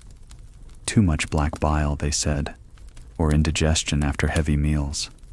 Perhaps vapors rose from the stomach to the brain, clouding judgment and stirring limbs to motion. Remedies were suggested: bitter herbs, strict diets, or prayers whispered over the bed. Yet the truth remained elusive. The wandering continued. Families adapted in small ways. Some tied a rope loosely about a wanderer's ankle, fastening it to a chair to keep them from drifting into danger. Others placed charms of iron or sprigs of herbs near the bed, hoping to ward off spirits that might be tugging at the sleeper. Doors were barred, not only against thieves, but against the dreamer within, who might wander into the cold night and never return. Stories grew around such wanderings. Tales of men who climbed onto rooftops while asleep, women who walked into churches, children who mumbled fragments of Latin though they had never been taught. Fear and awe mingled. Was this a sign of holiness? The body moved by visions? Or a curse, the devil's plaything revealed? Each community decided in its own way. Imagine being the one who sleepwalked, waking in the morning with straw clinging to your feet, or a bruise from a stumble in the dark. Others whispering of what you did, where you wandered. You yourself remembering nothing. A life lived partly in shadows, accountable for acts you never chose. The strangeness of it lingers even in our minds today. Yet, despite the unease, life went on. Families still slept close, prayers were still said before bed, charms still placed near pillows. Sleepwalking was folded into the fabric of the night, one more mystery among many. In a world already crowded with omens and unseen forces, it was simply another reminder that sleep was never entirely safe, never entirely private. Close your eyes and imagine a medieval night, not filled with silence, but with uproar. Life then was rarely quiet for long. Sleep was often asked to survive amid a chorus of storms, bells, livestock cries, and sometimes the chaos of men. Yet somehow, people managed to rest through it all, their bodies adapting in ways that astonish us today. Consider first the church bells. In many towns and villages, bells rang not only at dawn and dusk, but at midnight, at matins, at lauds, and for emergencies of every kind. If fire broke out, if an enemy was near, if a neighbor had died, the bell sounded. To modern ears, it might seem unbearable. To medieval ones, it became part of the soundscape, a rhythm as steady as breathing. Over time, sleep learned to fold around it, to let the tolling pass through like distant thunder. Then there were storms. With no sealed windows, no insulated roofs, the weather entered the house almost as freely as air. Rain pattered on thatch, sometimes leaking through onto the straw pallet below. Wind howled in the chimney, carrying soot and sparks. Thunder cracked so close it shook the wooden beams. And yet, after long days of labor, exhaustion often triumphed. A farmer might simply pull a cloak tighter, shift closer to his family, and sink back into dreams while the tempest raged. Animals, too, added their voices. Cows lowed restlessly, pigs snorted, dogs barked at shadows, chickens stirred, clucking as if dawn had come too soon. In homes where humans and beasts shared space, these noises were constants. Rather than disturb, they reassured. The animals were alive, the household intact, the night unfolding as it always had. Only in their absence, in a silence too complete, would worry creep in. And then there was chaos made by men. Raids, feuds, and uprisings were not unknown. Villages burned, soldiers marched, horns blared in warning. There are accounts of people sleeping through attacks, so worn down by labor that even fire and shouting failed to rouse them. Others woke only when danger pressed against the very door. Such deep exhaustion was a shield, if not a safe one. The Black Death, too, brought its own eerie form of noise and quiet. Bells tolled for the dead so often that they became a near constant backdrop. Carts rolled at dawn to collect the fallen. And yet, families still slept. For what else could they do? Rest was needed for survival, and despair itself was tiring. Even tragedy had to be endured with closed eyes. In this cacophony, sleep became both escape and resilience. People learned to let the world's noise pass through them, to claim rest despite the storm. They did not demand silence. They adapted to the lack of it. In a sense, they practiced a kind of rough meditation, not by choice, but by necessity. Imagine lying on straw as the rain pours, the bell tolls, and a pig shifts beside you. The air smells of damp earth and smoke. The roof leaks onto your shoulder, but your body is too weary to care. You pull your cloak closer, hear your child breathing steadily, and surrender again to slumber.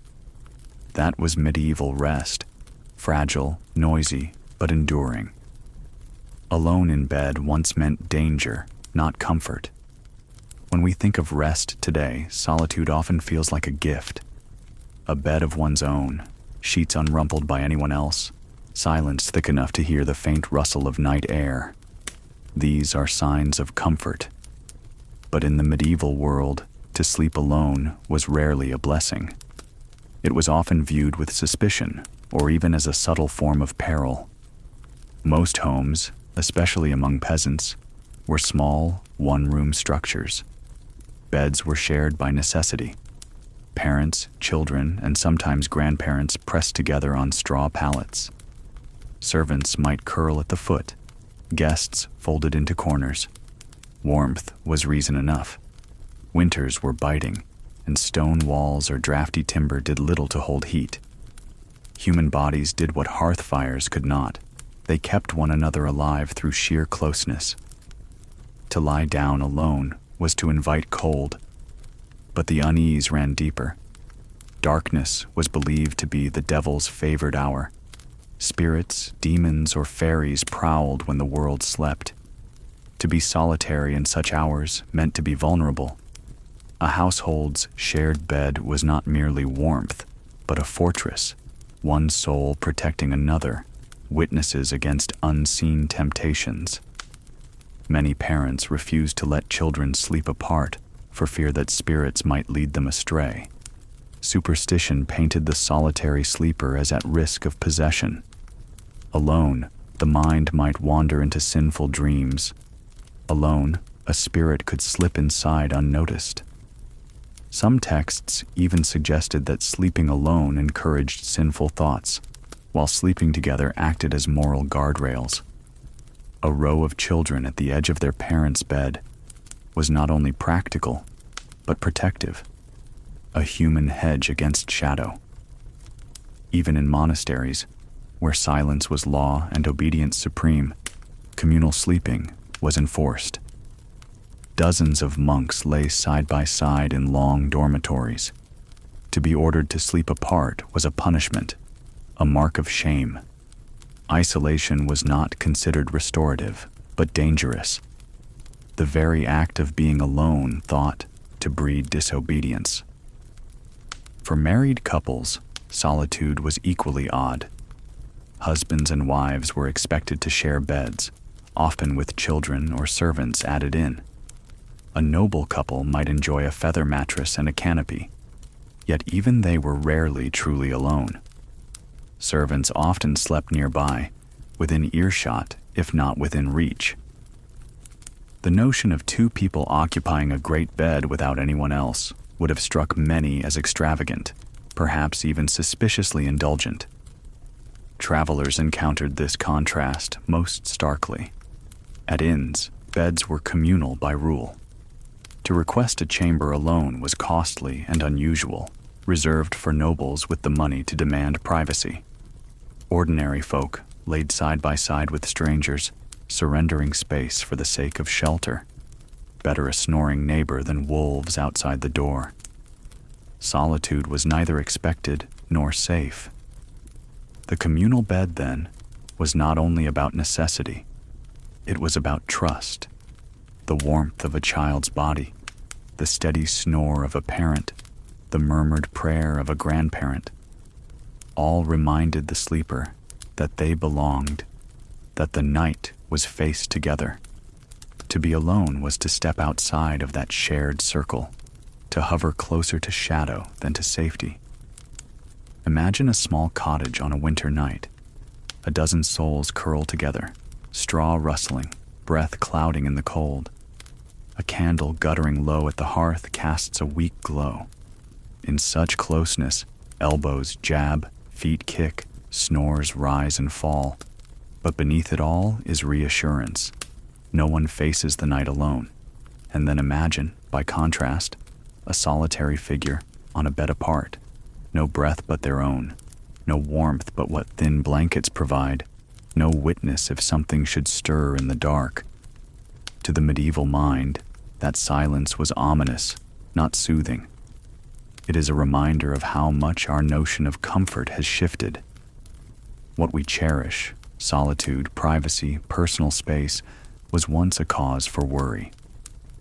In the medieval world, company was survival. Rest was communal, and safety was found not in silence, but in the sound of another sleeper near at hand. Night closed gently, carrying lessons in its quiet arms. The long road through medieval nights now draws to its end. We have walked past straw pallets and noble canopies, through dormitories of monks and crowded inns, past nightcaps, bells, and even the restless stirrings of sleepwalkers. We have seen how storms rattled timbers, how armor pressed into bone, how prayers turned slumber into preparation for eternity. And what we find, looking back, is not simply odd habit or quaint custom, but a mirror, a reminder of how much the human heart seeks comfort, safety, and meaning even in the most ordinary act of lying down to rest. For those who lived centuries ago, sleep was never guaranteed. Illness lurked, hunger pressed, danger lingered. Yet they created rituals that shaped the night. The first sleep, then the watch, then the second rest. Rhythms now forgotten, but once familiar as sunrise. A mother whispering prayers over her children. A father tying a purse to his belt before lying down beside strangers in an inn. A monk rising at the toll of a bell, trading dreams for psalms. These were not merely quirks of history. They were threads in the great fabric of endurance. When we listen closely, we hear how deeply they longed for warmth. A shared bed against the cold, an animal's body beside their own, lending breath and heat. A hat pulled down over ears, feathers tucked into linen, straw piled high against the floor's chill. We recognize ourselves in them. For what are our heated blankets, our hum of electric fans, our steady lamps, but the same pursuit of comfort in different form? There is tenderness, too, in how they faced fear. Demons, spirits, or dreams they could not understand, all were met with charms, prayers, or the closeness of another sleeper. The unknown was never far away, yet they found courage in ritual, in community, in the simple act of lying shoulder to shoulder. Alone was dangerous, together survivable. Think of the contrast with today. We seek silence, privacy, rooms of our own. We measure sleep in hours, in cycles, in scientific terms. Yet the old ways remind us that sleep is more than biology. It is story. It is trust. It is the moment when the world grows dim and we admit we cannot carry our burdens every hour. In yielding to night, we step into the same ancient stream where peasants, monks, nobles, and wanderers once floated. If there is a lesson in these customs, it may be this: rest is never wasted. Even broken, noisy, shared, or interrupted, it sustains. The monks who rose at midnight still returned to their work. The farmers who shifted on straw still tilled their fields. The mothers who prayed each night still rose with courage in the morning. Sleep was fragile, yet it carried them through. Now, as we close this journey, perhaps the story can be more than history. Perhaps it can be lullaby. Imagine yourself in that ancient cottage, the fire faint, rain tapping on the roof, the warmth of others close at hand. Or picture the monastery chapel, candle flames trembling, voices rising steady and low. Or the noble bedchamber, curtains drawn, feather mattress soft, a canopy holding out the draft. Wherever you choose to rest, the night holds you as it once held them. The centuries dissolve, and only the simple truth remains. We all seek peace when the world grows dark. We all lie down, surrendering to something larger than ourselves. And in that surrender, we are linked across time, joined by countless souls who close their eyes before us. So let the story settle now, like ashes in a hearth. Let the cadence slow, like footsteps fading down a quiet lane. Night gathers, and with it, the blessing of rest. Long ago, Nights whispered differently than they do today. When we look back at those distant centuries, we find a world that seems at once familiar and foreign. People lay down their weary bodies, closed their eyes, and sought peace in the dark, much as we do. And yet, the conditions, the expectations, the very fabric of the night was not the same.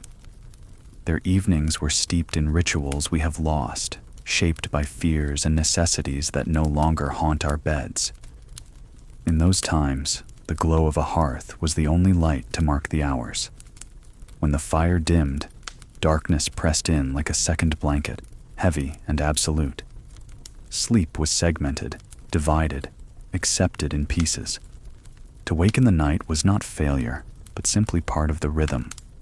Today, our nights are divided not by bells or prayers, but by clocks and screens, alarms and schedules. The silence of a midnight wakefulness now brings anxiety, where once it carried opportunity for prayer, for quiet talk, for tending to the simple needs of the household. Consider their beds, humble or grand. Straw pallets on the floor, sometimes damp, sometimes alive with small creatures, were the common lot. Nobles rested on feather mattresses, guarded by canopies and fine linen, yet even they shared their space with fleas, with drafts, with the creak of timber beams. Contrast this with our own beds. Mattresses designed with springs and foams, weighted blankets, crisp sheets, pillows chosen for softness or firmness. We measure comfort with precision. They, by contrast, measured it only against the chill of the ground. Then there was company. To be alone at night was a rarity, almost unthinkable. Families shared beds, travelers shared inns, monks shared dormitories. Human warmth was the currency of survival. We, in our age, often treasure solitude, a room of our own, a door closed against the world.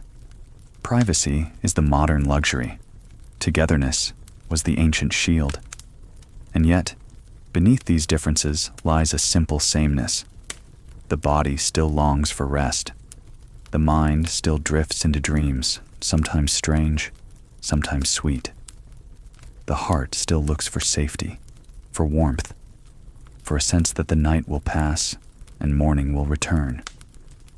Whether under a thatched roof or behind glass windows, whether beside animals or wrapped in electric light, sleep binds us to every age. As you listen, let that thought be a comfort. You are not alone in your longing for rest. You are joined by countless souls who, across the centuries, have lain down in hope and weariness, surrendering to the same mysterious tide. The forms may change, but the essence remains. Sleep is the great bridge between then and now, linking us gently across time. The night once held heavier silence, now softened by light. When we step carefully into the memory of older centuries, the first thing that strikes us is how very different the night itself felt. It was not simply darker, it was heavier. Darkness wrapped around homes and villages like a thick curtain. The only glow came from fire, from candle, or from the moon when it chose to reveal itself. For many people, once the sun dipped behind the hills, the world grew strange and uncertain. To sleep in that world was to sleep in surrender, surrounded by unknowns. Beyond the cottage door or the monastery wall, sounds carried differently. The cry of an animal, the rustle of branches, the roll of thunder felt closer, more immediate. Without steady light, every noise invited imagination. The night itself was a presence, not a backdrop, but a character in the story of life. Today, of course, the night has been transformed. Lamps line our streets, glowing windows mark every house. The sky itself is washed with the dim haze of city lights. Darkness is softer now, thinner, easier to banish with the flick of a switch. The night no longer presses. It lingers at a respectful distance. And with that change, our relationship to rest has shifted. Where our ancestors lay down wrapped in shadow, we often sleep beneath the hum of machines, the glow of clocks, the subtle intrusion of the modern world. In earlier ages, the rhythm of rest was guided by the natural world. The setting sun told the body it was time to slow. The cock's crow or the bell's toll invited waking. Sleep was segmented, 2 parts with a watchful hour in between, and that rhythm was taken as given. People did not measure 8 hours as success, nor did they fret when they found themselves awake in the dark. They accepted it, filled it with prayer or with quiet chores, and returned again to their pallet or feather bed. In our time, the rhythm is more rigid, though the conditions are far gentler. We measure sleep with devices, track our rest in graphs and numbers, worry when it falls short. We try to control it, to tame it as we tame so much else. The night, once mysterious and open-ended, has become another schedule to manage. Perhaps that is why so many of us still struggle. The body remembers older patterns, while the mind demands new ones. Think of the sounds. Long ago, bells echoed across valleys, storms entered through leaky roofs, animals stirred in the same room where families lay close. These noises, far from strange, became the very texture of sleep. People learned to rest through clamor, their ears recognizing which sounds meant danger and which could be ignored. A snort from the pig was comfort. The toll of a death bell was a reminder of mortality, but not always a summons to wake. Now, our nights are interrupted by different sounds: the buzz of a phone, the whine of a distant engine, the low hum of an appliance. Quieter in one sense, yet more restless in another. Noise is no longer the song of survival, but the byproduct of industry. And though we are safer, more sheltered, perhaps we are also more easily unsettled. A message arriving at midnight can trouble the heart as much as thunder troubled a monk. And what of company?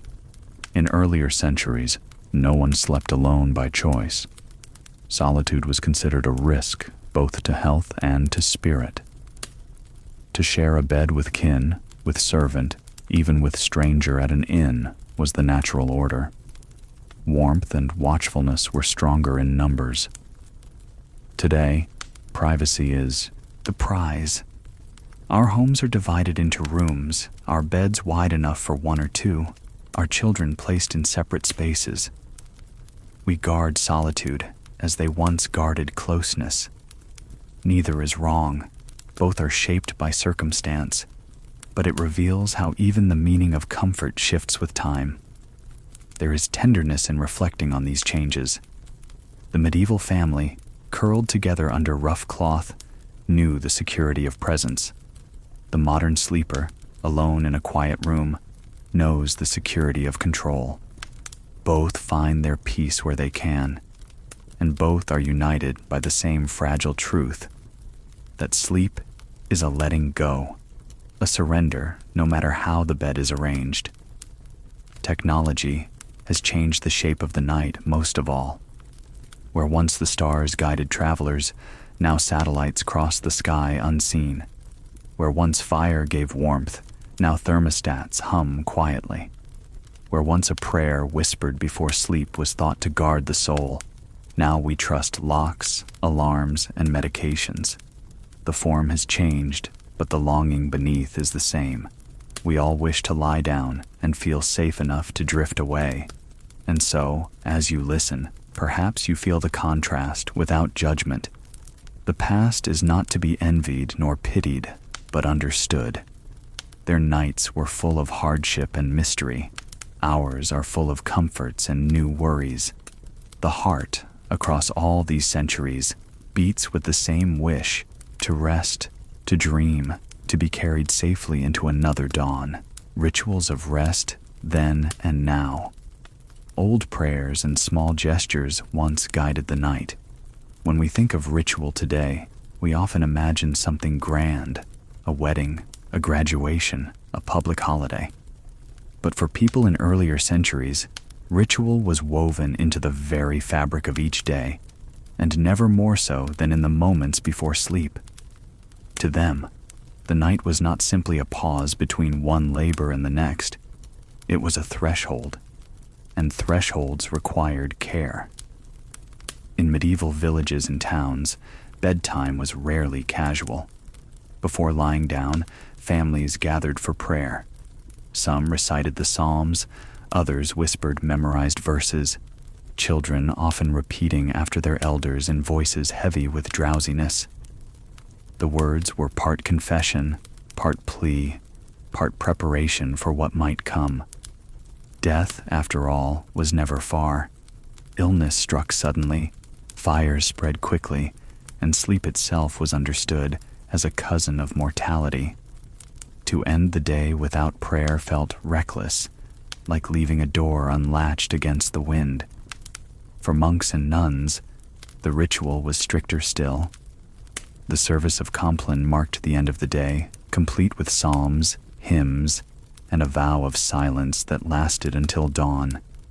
Imagine the stone halls echoing with chant, candlelight trembling against high arches, the sound fading slowly as each voice fell into stillness. When they finally retired to their dormitories, no words were spoken. Sleep was not indulgence, it was obedience, and the rituals ensured the mind was pointed heavenward, even as the body sagged with fatigue. Today, our bedtime rituals are of a different sort. Some of us scroll through glowing screens, checking messages one last time. Others read quietly, a lamp beside the bed.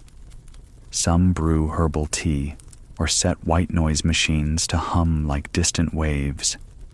A few light candles, or write in journals, or practice breathing exercises. Our rituals are no less meaningful, but they are gentler in spirit, less burdened by fear of eternity, and more concerned with calming the mind. We do not pray against sudden death so much as we try to quiet the restless thoughts of daily life. The contrast is telling. For those in the past, ritual was a shield against demons, against sickness, against the unknown. For us, ritual is more like a balm, soothing us after the day's busyness. And yet, both serve the same purpose, to guide the heart into stillness, to prepare the body for surrender. Consider also the little gestures. Medieval people covered their heads with caps, tucked animals near for warmth, banked fires carefully so that sparks would not leap while they slept. Mothers kissed children with murmured blessings. Fathers checked doors, tied purses, and whispered charms. These small acts, repeated night after night, gave shape to their evenings. They were not just habits.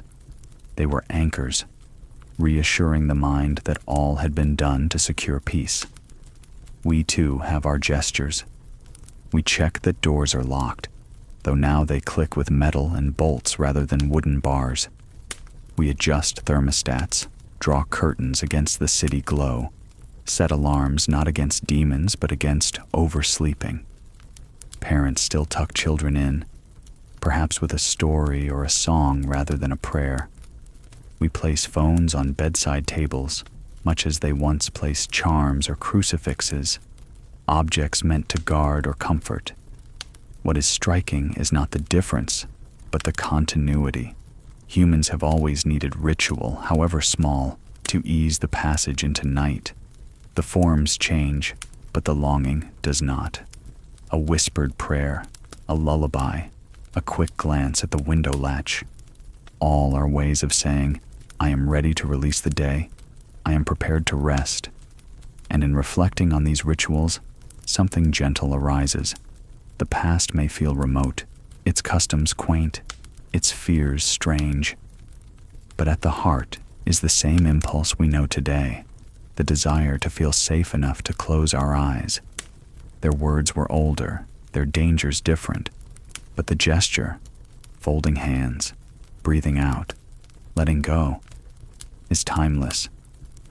Imagine yourself in such a moment, a child in a medieval cottage, lying between siblings, listening to a parent's soft voice reciting prayers. The fire burns low, the animals settle, and the night grows vast. Now imagine yourself today, in your own bed, adjusting a blanket, checking a clock, letting a last thought drift away. The two scenes are centuries apart, yet they are joined by the same quiet thread. Once, no one slept alone. Today, solitude feels natural. If there is one truth that most startles modern ears, it is this. In earlier centuries, solitude was rare, almost unheard of when it came to sleep. The image of one person in one bed, curtains drawn, silence carefully curated. That is our modern invention. For medieval families, and even for many centuries after, the night was always a shared affair. Picture a cottage with a single room. Straw mattresses laid out on the floor or heaped onto rough frames.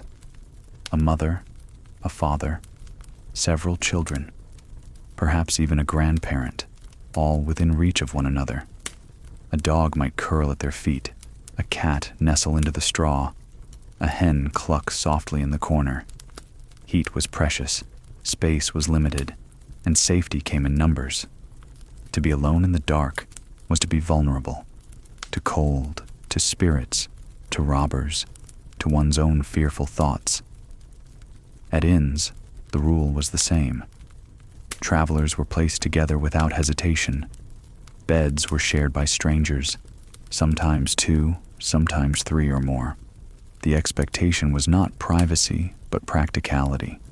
You accepted the snoring of a neighbor, the shift of weight beside you, the uncertain hygiene, because the alternative was far worse. Sleeping outdoors, with wolves, thieves, and weather for company. In monasteries, monks lay in rows like silent sentinels, watched over by the rhythm of bells. Their company was not for comfort of the flesh, but for discipline of the soul, yet it was still company all the same. This communal sleep carried not only warmth, but also a sense of moral safety. Many believed the devil worked harder on those left alone at night. That temptation struck the solitary soul. To rest in company was a protection of spirit as much as body. Children were told stories of fairies or demons who might trouble them if they slept apart, reinforcing the lesson: together was safe, alone was peril. How different our world seems now. For us, solitude is the prize, the sign of comfort and success. A room for each child, a wide bed for each adult, even separate rooms for guests, carefully arranged with linens and lamps. We guard our space, we value our privacy, and we often feel unsettled if it is invaded. To share a bed with a stranger would be unthinkable. To share one with livestock would be unimaginable. And yet, there is something almost wistful in recalling their closeness. The crowded bed may have been itchy, noisy, and far from hygienic, but it also carried a sense of togetherness that modern life sometimes lacks. The child could reach out and find a parent's hand. The traveler, even among strangers, felt less alone in a frightening world. Monks, rising at the bell, did so with brothers beside them, never facing the darkness entirely on their own. We may enjoy cleaner sheets, quieter rooms, and personal space, but sometimes that very space makes us lonely. Where once the human heart found reassurance in the presence of others, we must now make peace with the silence. Our ears strain at the creak of a house. Our minds fill the emptiness with worry. Solitude, though chosen, can carry its own burden. Still, there is no need to envy the past, nor to scorn the present. Each age makes its peace with the night in its own way. For them, company was the shield. For us, solitude is the luxury, but beneath both lies the same longing to feel safe enough to close our eyes. Whether by warmth of another body or by the lock of a door, we seek the same assurance. And sometimes, in the quiet hours of wakefulness, it helps to remember that across time, millions have lain together, breathing in unison, waiting for dreams. Their company stretches invisibly to us. Even if we rest alone tonight, we are part of that same unbroken chain. The past drifts like a lullaby, echoing into our present rest. There is a strange comfort in realizing how different, and yet how familiar, the long nights of history remain. The lives of our ancestors unfolded in patterns shaped by necessity. The cold of stone walls, the warmth of crowded beds, the silence punctuated by bells and prayers. Their nights were full of creatures and company, of whispered rituals and half-remembered dreams. Ours are filled with the glow of lamps, the quiet whir of machines, the privacy of solitude. Two worlds, centuries apart, yet both bound to the same fragile rhythm of sleep. Think of those medieval villagers who measured time not with glowing digits, but by the slow gutter of a candle. Their anxieties were practical and eternal. Would the fire keep through the night? Would the animals stay safe? Would the soul, if called, be ready? Their prayers reflected the closeness of danger and the brevity of life. Each bedtime was a reminder that tomorrow was never promised. Now think of our own rituals. So ordinary they hardly feel like rituals at all. Checking the door lock, dimming the lamp, perhaps a final glance at a screen before silence. Our worries are different, yet not so far removed. We ask, will tomorrow's tasks overwhelm me? Will sleep come quickly enough? Will I find peace in the stillness? Where they feared the wolf or the fever, we fear the restless mind. Each age has its shadows, and yet, across time, something enduring shines through. The yearning for comfort, for rest, for a sense of safety that allows the heart to drift. The tools change, the rituals shift, but the desire is constant. Whether wrapped in woolen caps or beneath modern duvets, whether lying on straw or memory foam, the human spirit leans toward the same quiet surrender. In this way, history does not divide us. It folds us gently together. Imagine the long line of sleepers through the centuries, monks in stone dormitories, peasants beside the hearth, travelers huddled in inns, nobles beneath embroidered canopies. Each closed their eyes, each released the day, each stepped into the darkness of dreams. Now imagine yourself lying in your own bed tonight, your breath slow, your eyes heavy. You too join that endless procession. You too are part of the great chorus of rest. What has changed most is not the essence, but the environment. We live in a world brightened by electricity, connected by invisible signals, softened by comforts that our ancestors never imagined. Yet we also live in a world busier, noisier in the mind, restless in its constant demands. Perhaps this is why stories of the past can soothe us. They remind us of simpler rhythms, of lives marked by bells and candles rather than deadlines and alerts. They draw us into a slower cadence, one that our bodies still recognize, even if our modern schedules resist. There is wisdom in remembering both. From the past, we can borrow acceptance, that waking in the night need not be feared, that dreams may hold meaning, that closeness brings comfort. From the present, we can embrace safety, cleaner rooms, warmer blankets, the quiet assurance that tomorrow will likely come. Together, they form a kind of balance, the humility of then, the security of now. And so, as this long story draws to its close, Let the echoes of history wrap around you like a quilt. Imagine the flicker of a candle beside a straw bed. Imagine the hush of a monastery at midnight, the murmur of a prayer before sleep, the soft weight of a dog at your feet. Let those images mingle with the hum of your own room, the faint glow of a clock, the comfort of fabric drawn close. The past and present fold together, carrying you toward the same gentle horizon. Now, rest in the knowledge that you are not alone. Across centuries, across worlds, sleep has always found its way. May it find you now, easily, softly, carrying you into dreams. Good night.